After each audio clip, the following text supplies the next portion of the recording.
guys मिलानले रोटी बनाउन लाग्यो क्या के साह्रो चाहिँ हावा चलेको क्या सर्वगुण सम्पन्न छु क्या म माया लाएर आइरह टिप्न पनि जान्ने पल्ट निहाउनु नबोल्यो के हुन्छ हेलो एभ्रीवान नमस्ते welcome back to my YouTube channel आशा छ सबैजना सन्चै हुनुहुन्छ होला हामी पनि एकदम धेरै सन्चै छौँ आज चाहिँ हामी जाँदैछौँ हलालमा हलाल खोज्दै गइरहेका छौँ हलाल भेटिन्छ कि भेटिन्न भन्ने कुरा हामीलाई थाहा छैन हाम्रो चाहिँ ट्रेन छुट्ने होला छ त्यही भएर आधी घन्टामा मात्रै लाग्दो रहेछ कि यहाँबाट चाहिँ अनि त्यही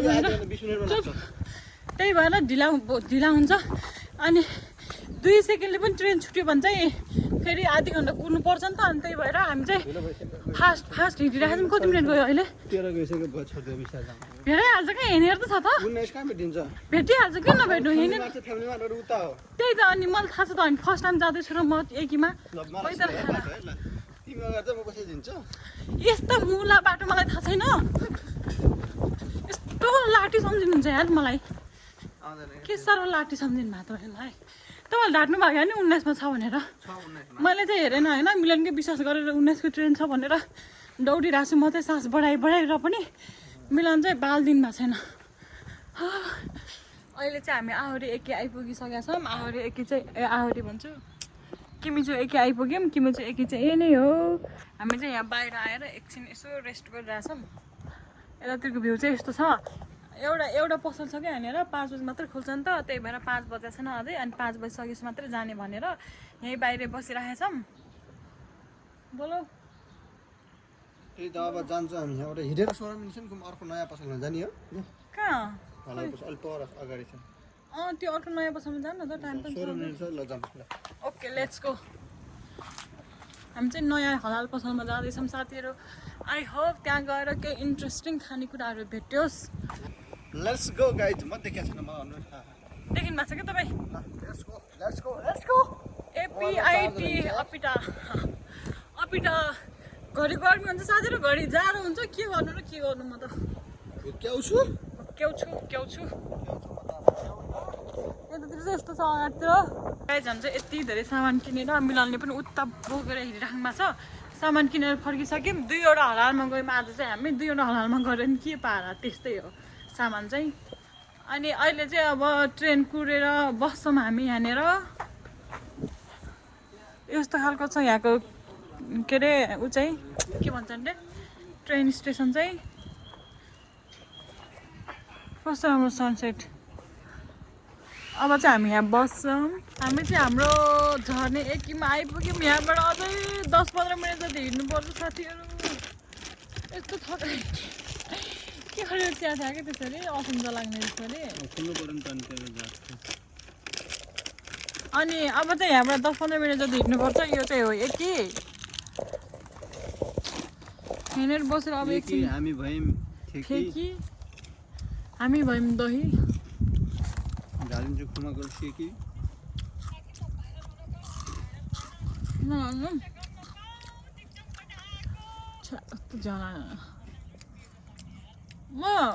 यहाँबाट उतातिर हेर्दाखेरि त दाङ जस्तो भन्छु क्या त्यो भए गाइस हामी चाहिँ घर आइपुग्यौँ अहिले अनि मिलनले रातिमा पानी चढ्दै हुनुहुन्छ देखाउँदा चाहिँ देखेन 12 मिनट साथीहरू मलाई झ्याउ लागिरहेछ अब चाहिँ म सुजी पकाउँछु भनेर अघि लिएको थिएँ सुजी पकाउँछु भनेर खोज्दैछु कहाँ मुन्टेछ इधर हे अब चाहिँ म सुजी पकाउने हो यसमा घिउ राखेर हाम्रो चटपटी चाहिँ रेडी भयो यो चाहिँ मेरो हलुवा हो सुजी हो मिठो भएको छ खानु न साँच्चै भन्दा मिठो भएको छ कि नै मिठो भएको छ नुन हालेको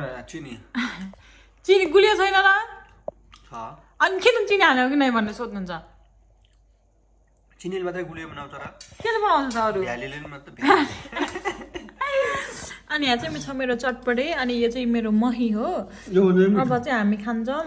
यो मिठो छ यो चटपटे किन मिठो हुन त मिठो भइहाल्छ नि चटपटे उल्टी केटो उल्टो सर्ट लगाएर नि उल्टो सर्ट लाग्यो अघि लाउनु भएको थियो मैले उल्टो सर्ट लाउनु भएको छ भने बनाउनु भने चलाउनु भयो हुन्छ अब चाहिँ हामी खान्छौँ ल साथीहरू चटपटे एकदम मिठो भएको छ भन्ने मलाई थाहा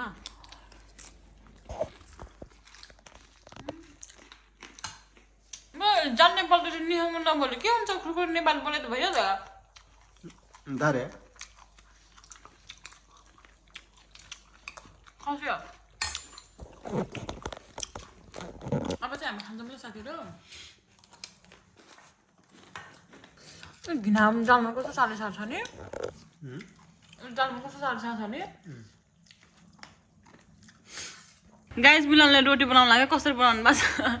यसरी कसले बनाउँछ बसाएको स्टाइल हेर नि फेरि बसाएको स्टाइल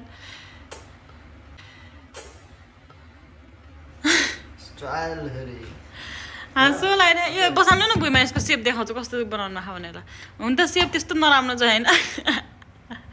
बडी पातलो भएछ नि यार बिचमा चाहिँ पातलो भएको छ यतातिर फेरि बाक्लो भएको छ क्या म पसार्छु भन्दाखेरि फेरि बेल्न दिने होइन पसार्नु दिने होइन म बुढीलाई काम गराउन म बुढीलाई काम मैले यहाँ एकसाथ काम गरिरहेको छु नि त अनि तरकारी पनि पकाइरहेको छु रोटी पनि पकाइरहेको छु त्यही भएर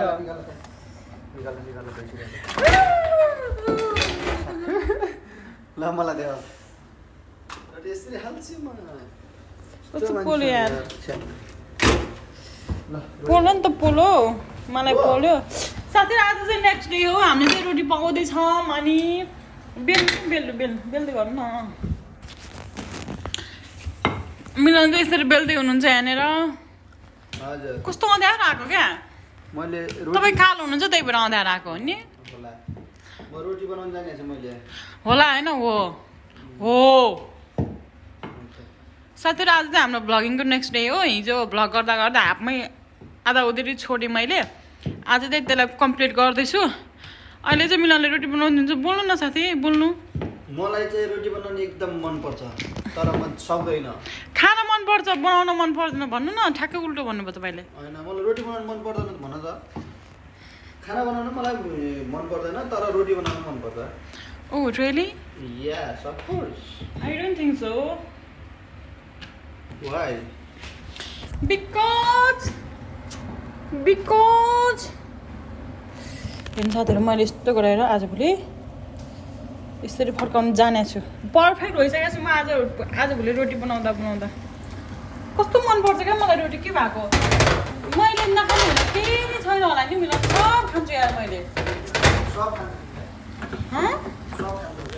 कहिले त म आफूलाई देखेर कस्तो छक्क पर्छु कि कति सर्वगुण सम्पन्नले भरिपूर्ण भएको क्या म नि सर्वगुण सम्पन्न छु क्या म सब मनपर्छ मलाई यो नखाँदा यो खाँदैन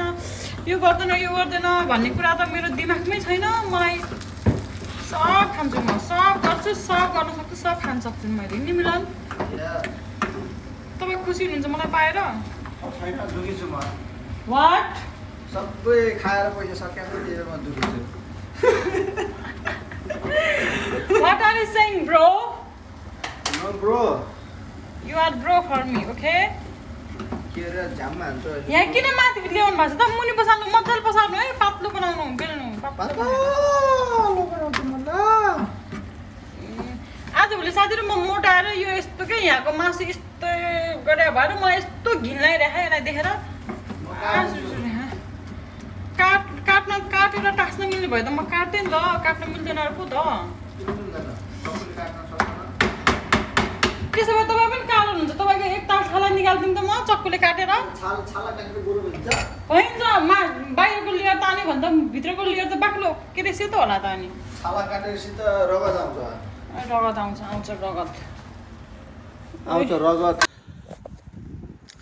हाई गाइज अहिले चाहिँ खाना पकाउने बेला भइसक्यो अब खाना खाने बेला भइसक्यो हामीले चाहिँ यतातिर सागहरू सारेको थियौँ क्या उतातिर रोपेको भाजी सागहरू यतातिर सारेको थियौँ यसमा मैले मुला र तोरी साग रोपेको थिएँ एउटा नि उम्रेको थिएन क्या उम्रेर चाहिँ उम्रेको तर सबै पछि के भएर पहेँलो भएर सुकेर गयो त्यही भएर अहिले चाहिँ हामी यसमा सागहरू सारेको छौँ यस्तो भएको छन् बिचराहरू यो चाहिँ अस्ति सारेको हो अलिक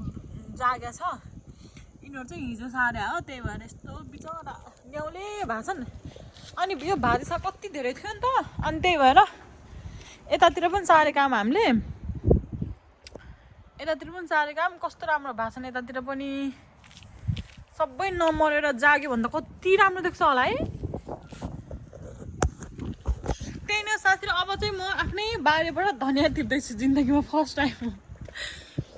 यतातिर चाहिँ यहाँ छ इन्सागहरू इन्सागहरूले सार्नु पनि के सारौँ जस्तो फिल भइरहेको नसारौँ भने पनि नजिक नजिक भएको छ के गर्ने होला साथीहरू तपाईँहरू कमेन्ट गरेर भन्नु त मलाई यतातिर पनि छ हाम्रो सागहरू पहेँलो भएर सुक्या जस्तो हुन्छ घरि घरि राम्रो भए जस्तो लाग्छ के हो म त केही बुझ्नै सक्दैन अनि यतातिर पनि हावा चलेर आमा यो साग रोपेको साग पनि उडाएर लैजाला भन्ने जस्तो गराउँछ यार यो हावा चलेर के भएको यिनी माटोहरू अलिकति अलि धेरै खाद्य पनि त हुन्थ्यो त अनि कस्तो उफ्रो बना हुन्छन् अनि त्यतातिर पनि सार्यौँ हामीहरूले यतैबाट उखाल्दै यतातिर पनि सार्यौँ हामीले न्याउले भाषण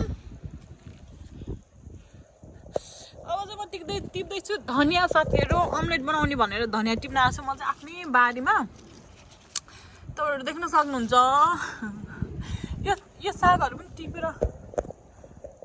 यो सागहरू पनि टिपेर खाए पनि हुन्छ होला है अब त के हो होस् जे भए पनि अब धनियाँ चाहिँ टिप्ने हो कस्तो माया लाएर आउने भाइ मलाई त यिनी आफ्नै धनियाँ देखेर टिप्नै मन नलाग्ने के भएको हो सिकारी खेल्ने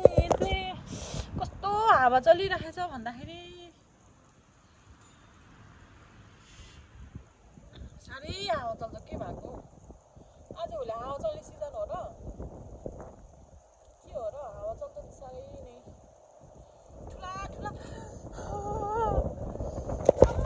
सागहरू हल्लिएका हेर्नु त हेर्नु न सागहरू हल्लिएका आम्मा कस्तो साह्रो हावा चलेको क्या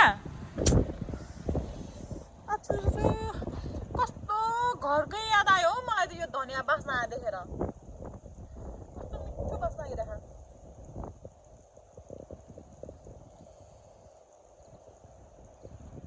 धेरै भए पनि त हुन्थ्यो त्यत्रो एउटा प्याकेटमा कति धेरै रोपेको अलि मात्रै उम्रेछ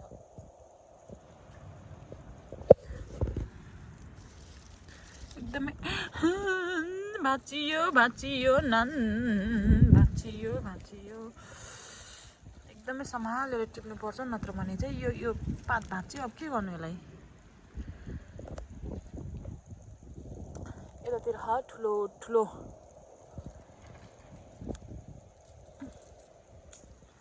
कस्तो माया लाएर आइरह टिप्न पनि तर के गर्नु टिप्न परिहाल्यो खानु पनि त पर्यो नि त यस्तो मिठो बास्ना आइरह है यो धनियाँको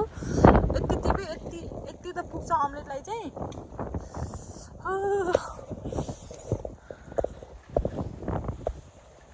हावा चलेको हेर्नु न के साह्रो चाहिँ हावा चलेको क्या उडाएर फेल्ला जस्तो गर्छ हेर्नु त मेरो बिचरा सागहरू जमिनबाट तिनी झन् त मुनिसम्म गएको छैनन् नि त्यहीँबाट उखेलेर उडेर जालान् भन्ने जस्तो फिल हुन्छ मलाई त घरिघरि